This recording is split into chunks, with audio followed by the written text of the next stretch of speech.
হাতে ছিল 3টি দিনের ছুটি। এমন একটি ট্যুর করা যাক যাতে পাহাড়, ড্যামের জলে বোটিং, উষ্ণ প্রস্রবণ, ছোট্ট একটি পার্ক, আর তার সাথে যদি থাকে 2টি তীর্থস্থান ভ্রমণ, আর এটি যদি হয় একেবারে লো বাজেটে, তাহলে কেমন হয়? হ্যালো এভরিওয়ান, জার্নি অফ লাইফে সকলকে স্বাগত জানাই।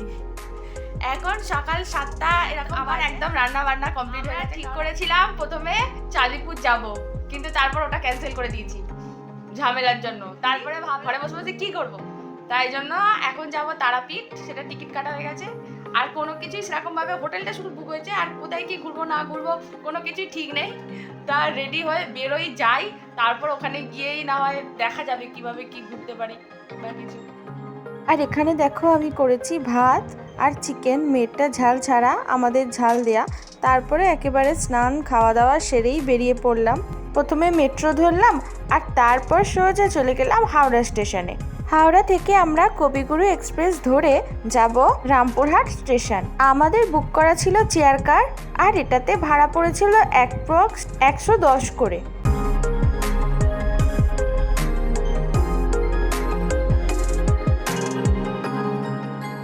খুব কষ্ট করে যেতে হয়েছে, কারণ চেয়ার কারের সিটগুলো ছিল একেবারেই ছোট, যেগুলোতে 3 জন করে বসা একেবারেই যাচ্ছিল না। আর এইগুলো আমরা ব্লগাররা বলে দিই বলে রেল ভিডিও করাটা এবার বন্ধ করে দিচ্ছে।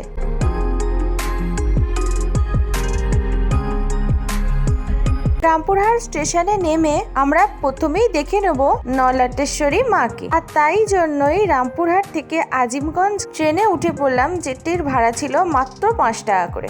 রামপুরহাটের পরের স্টপেজ ছিল স্বাধীনপুর, আর তারপরেরটাই হলো নলহাটি জংশন। এরপর নলহাটি স্টেশন থেকে একটি টোটো রিজার্ভ করে নিলাম। এটি প্রথমে দেখাবে নলাটেশ্বরী মন্দির, আর তারপর দেখাবে একটি ছোট্ট টিলা, যেটির ওপরে রয়েছে একটি সুন্দর পার্ক। আর ওটা দেখা হয়ে গেলেই আমাদেরকে নিয়ে বাস স্টপেজে ছেড়ে দেবে। আর এর জন্য আমাদের কাছ থেকে নিয়েছিল 150 টাকা মতো।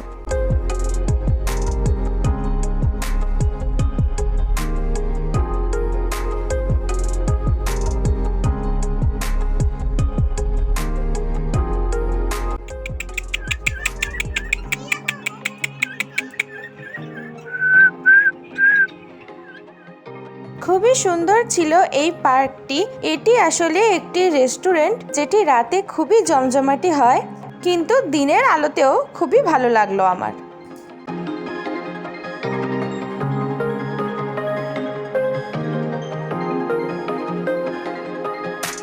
উঠে পড়েছি রামপুরহাট গামী বাসে।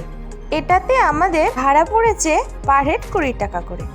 আর তারপর রামপুরহাট স্টপেজে নেমে একটা টেকার ধরে এলাম তারাপীঠ মন্দিরের কাছে, আর এটাতেও আমাদের 20 টাকা করেই লেগেছে।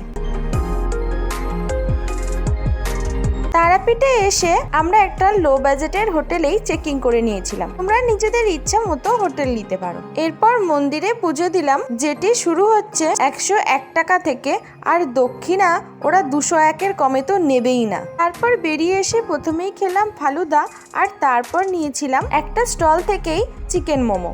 আর সত্যি কথা বলতে চিকেন মোমো আর স্যুপটা একেবারেই ভালো ছিল না। হ্যালো এভরিওয়ান, এটা হচ্ছে ডে 2 এর ভিডিও। আর আমরা এই রুমটা নিয়েছিলাম যেহেতু একটা রাতে থাকা, তাই সেরকম একটা তো অসুবিধা হয়নি। হোটেল থেকে বেরিয়ে প্রথমেই একটা অটো বুক করে নিলাম, আর সেই অটো করেই প্রথমে গেলাম সাধক বামাখ্যাপার জন্ম ভিটে বাড়ি ও বাড়ি লাগোয়া ওনার কালী মন্দির।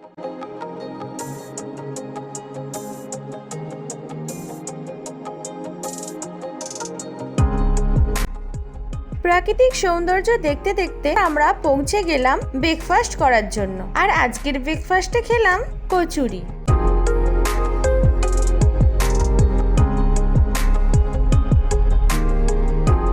দূরে ওই পাহাড় থেকে মনটা ভরে গেল। আর ওই পাহাড়ের ওপরেই রয়েছে ময়ূরাক্ষী নদীর ওপর অবস্থিত ম্যাসেঞ্জার ড্যাম। সুবিশাল এলাকা নিয়ে অবস্থিত এই ম্যাসেঞ্জার ড্যামটি এক ঝলক দেখেই এতক্ষণ জার্নি করে আসা ক্লান্তিটা নিমিষে উধাও হয়ে গেল। আর ড্যাম্পের উল্টো দিকে একটি চ্যানেল দিয়ে অনবরত জল ছাড়া হচ্ছে। তারপর আমরা গেলাম বোটিং করার উদ্দেশ্যে, আর এটাতে আমাদের পড়েছিল পার হেড 200 টাকা করে। খুব ভালো লাগছে। আমি আগে এসেছিলাম 2016-তে। আমার খুব ইচ্ছে ছিল যে আমার হাজব্যান্ডকে দেখানো, তা হয়ে গেল এটা একবার।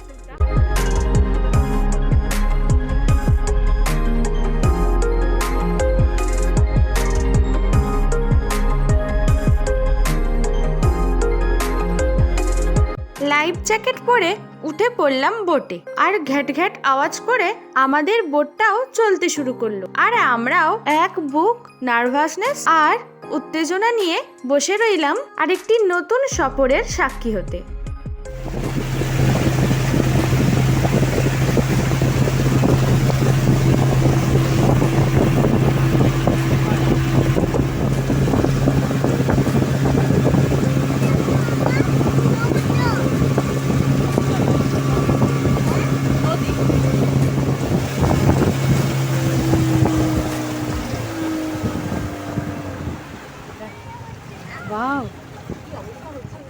নদীর মাঝখানে উথাল পাতাল হচ্ছে জলটি।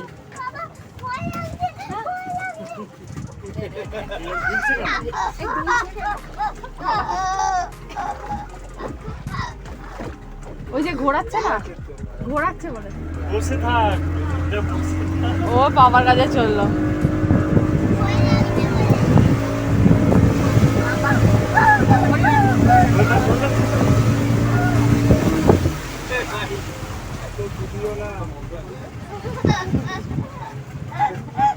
বলছে ভয় লাগছে, আবার হাসছে হেই করে।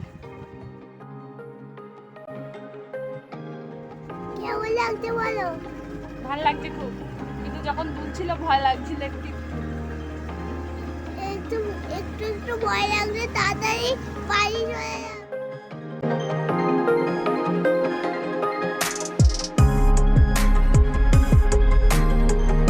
এরপর আমাদের বোট এসে দাঁড়ালো মেসেঞ্জার ড্যামের লক গেটের সামনে। কিছুক্ষণ থেমে আবারও স্টার্ট দিয়ে চলে এলো পাড়ে। আর এইভাবেই শেষ হলো আমাদের আজকের বোটের সফরটি।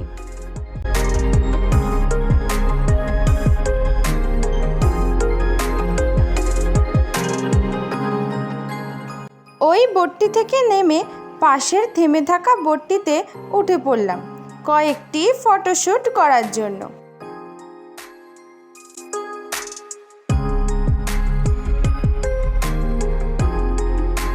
ওখান থেকে চলে এসেই প্রথমেই একটু খেয়ে নিলাম মাজা, আর তারপরে দেখলাম এই ড্যামের অপর দিকটি।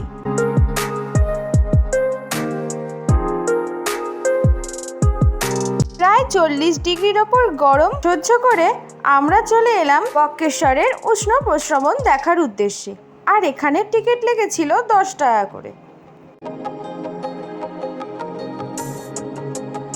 প্রথমে যে জলটায় হাত ডুবিয়ে দেখলাম ওটিতে শীতকালে সবাই স্নান করে, আর তারপরে কয়েকটি জলের চৌবাচ্চা আছে, সেগুলিতে 60, 80, 90 ডিগ্রি অবধি গরম জল আছে ওখানকার মানুষ বলল। এরপর লাঞ্চ করার জন্য এলাম বক্রেশ্বরে থাকা জননী হোটেল। এখানে আমিষ খাবারেরও ব্যবস্থা আছে, কিন্তু আমরা খেয়েছি মাত্র 70 টাকা দিয়ে আনলিমিটেড নিরামিষ থালি। আর তারপর বেরিয়ে এসে আমরা খেয়ে নিলাম আখের রস।